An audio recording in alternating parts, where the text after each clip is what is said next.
that happens, red flag is out.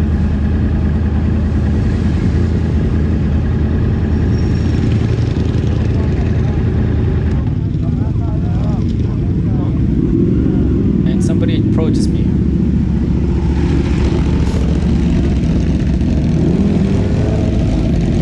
Asking me if I was the one that passed him around turn 3. That was a shit move. That was a shit move you pulled on me, man. I had to check it up. No, you passed around the outside. You went in between me and the guy. It was just enough room for one bike. So what the hell happened? Did I fuck up? Well, I'm gonna show you this technique that if you do it right, no one can defend. You will pass whoever, whenever, whatever type of bike they have. So pay close attention, take notes, and cue the music. So activate the technique. Open the forward, slow down for the entry. Oh shit! That's why he got mad. I guess it's understandable. Okay, seriously. I know that shit was crazy. You couldn't tell that it wasn't real because of my awesome compositing skills. But that's not really what happened. And we'll get to that after we go through the geeky stuff that I want to get to for this episode. Alright, so we'll go back to the front straight, and here we go. Alright, so here we are. We're a 2014 R1. This is an S1000RR in front of us. It's a very fast bike, very powerful. How do we make the pass? Well, here's the power difference. Pulls, pulls, pulls. But then how did I make this happen? What if I told you I use lighter and longer braking? Does that make sense at all? Hope it does. Okay, we're gonna rewind it. This time I'm gonna pan the camera so that you see my right hand and you see well, you'll get an idea of the brake pressure that I use and where and when I used it.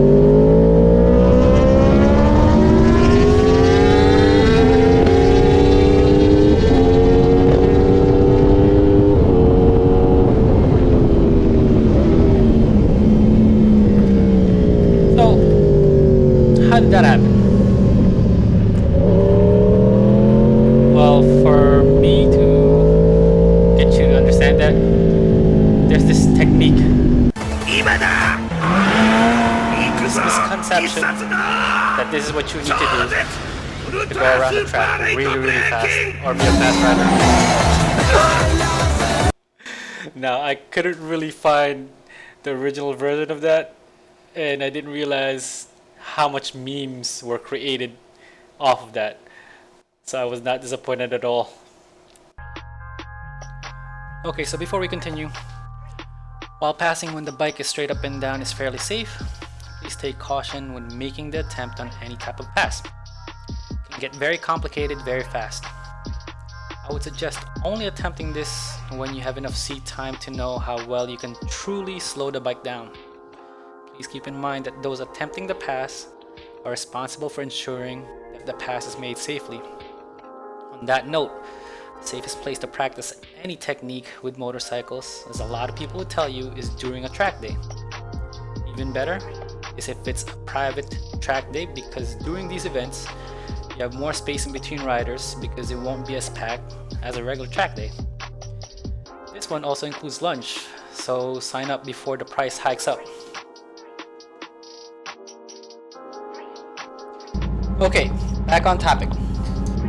The biggest misconception with regard to track day and the use of the brakes is that in order to go fast, you would need to use late or hard braking a lot. That's not necessarily the case. I forget who did the video, but it was a pro racer being interviewed in Donington Park. That's the racetrack in the UK, I think, with an insane launch pad of a wheelie hill. And he was asked how much he uses max braking during any given race or track day. And his answer was very surprising in that he said maybe 5% tops throughout an entirety of a lap. Perhaps the worst habit I've noticed with regards to this misconception is that most riders end up braking too much and kill off too much speed. Now, knowing this allows me to just easily modulate the brake pressure I use for lighter and longer braking to make the pass. This is an oversimplification, of course, but given enough practice, anyone can really learn this.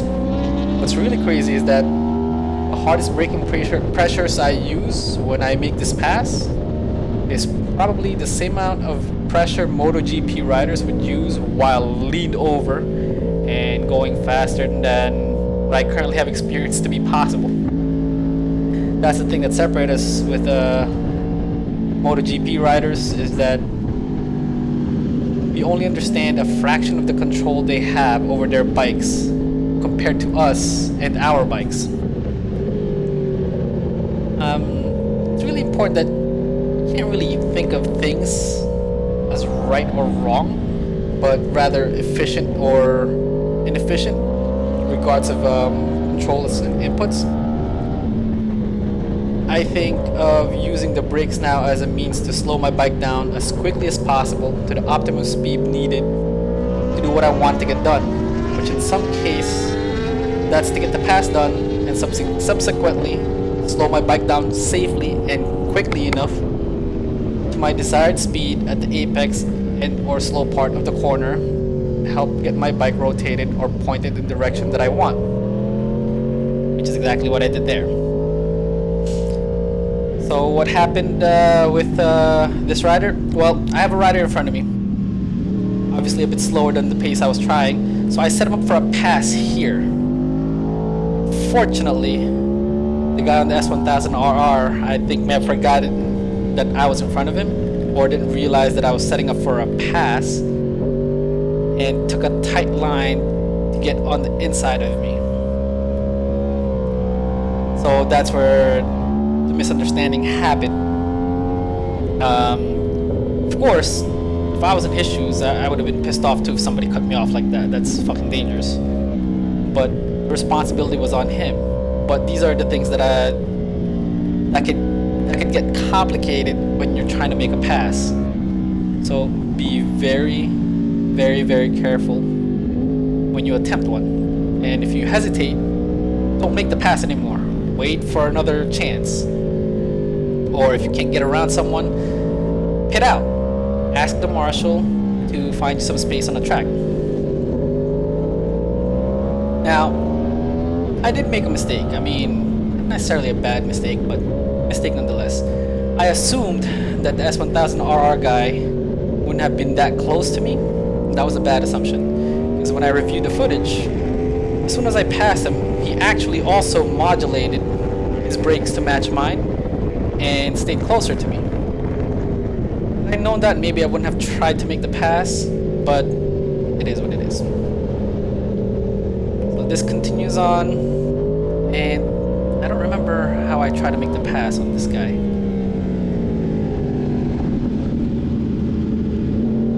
That was somebody on turn 3. And I think that was the cause of the red flag. Oh, I set up for the same pass. But it wasn't successful because this guy managed to gas out much harder than me. Oh yeah, now I remember. You see this? What he's doing?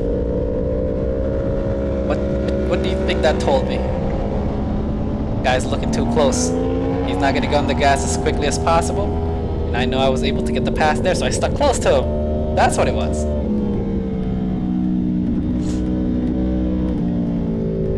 And might as well just let this run along, because I know the red flag is out.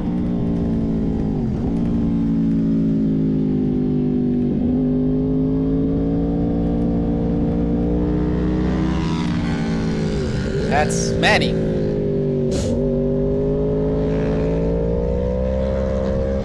I am glad that this guy did approach me. He did it in a nice manner.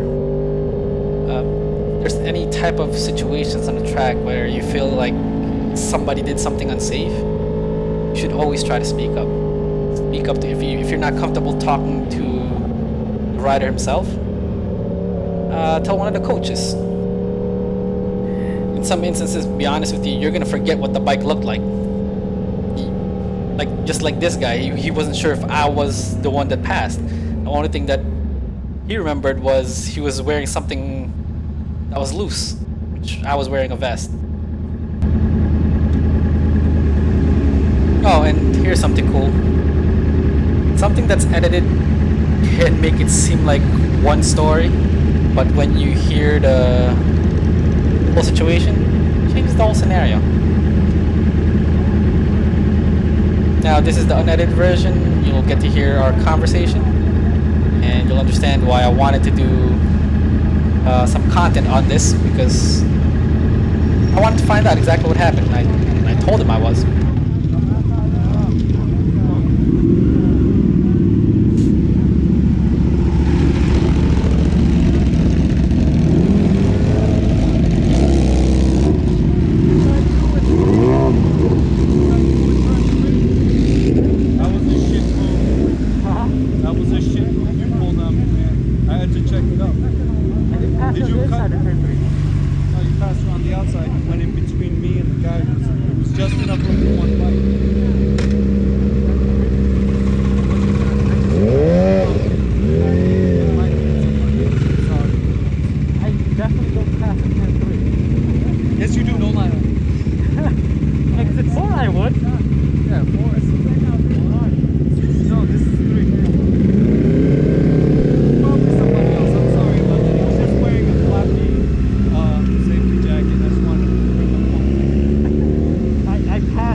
Unfortunately, this was a bad red flag.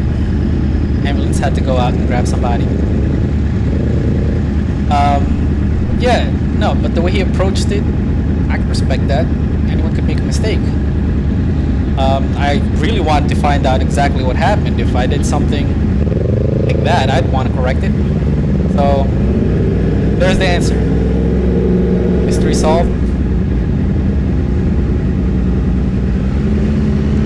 Like I said, even though it's a track day, mistakes can happen, and those mistakes can be very serious. So be very, very cautious and be safety minded whenever you're practicing something. While the track is safer than the street, it still doesn't mean that you get to do whatever you want and be reckless in here. The reason why I like the way that guy approached me is anyone that rides a track day or doing the track day with us is part of the answer or the solution to keep everyone safe. You know, my safety depends on the guy behind me if he's trying to make a pass. The guy's safety that's in front of me also relies on me And then throw the fucking flag on how I make the pass. We'll finally get you in, bro. Alright, fuck it, I finally got him. But again, track days is as safe as possible. Way safer than the street to go fast. I think that was down, but near the bottom of Wheelie Hill, maybe? You know, I saw one at turn 3 and 4. Maybe it's 3 4, yeah, I don't remember. full disclosure, The gas can sucks, it has no breathers. bad accidents can still happen on the track. The way we limit it is by having extremely safe, consistent habits. And I thought about cutting out this portion, but nah. I want to include it so that, you know, people that haven't been on the track really knows what can happen and how bad it can get.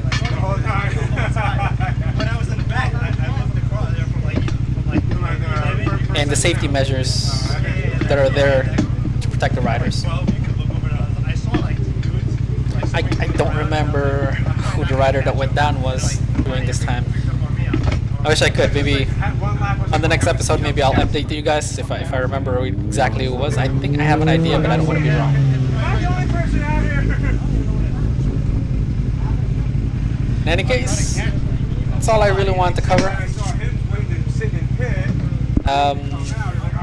I'm just gonna bring back the flyer again. If you guys want to see the info on the next event, and hope you guys like this episode. I know that I showed an ambulance. I still think I should, just for full disclosure's sake. That's like the third lap. You guys liked it? Yeah, way beginning. Hit that like button, First hot lap. subscribe, and see you on the next one. Hey, no bullshit, bro. Like, I saw you, like, I was, like, coming out of 3, and I saw you going into, like, 8, 9. I was like, oh, he's moving. Right, let me start trying to make my way through traffic. Go, go, go, go. Yeah, I kept getting caught up. Same thing. I was trying to chase the guy that wanted an eval in the Panigale. I was trying to look for him. I couldn't find him. And I was like, you know what? Let me sit behind somebody and actually tow some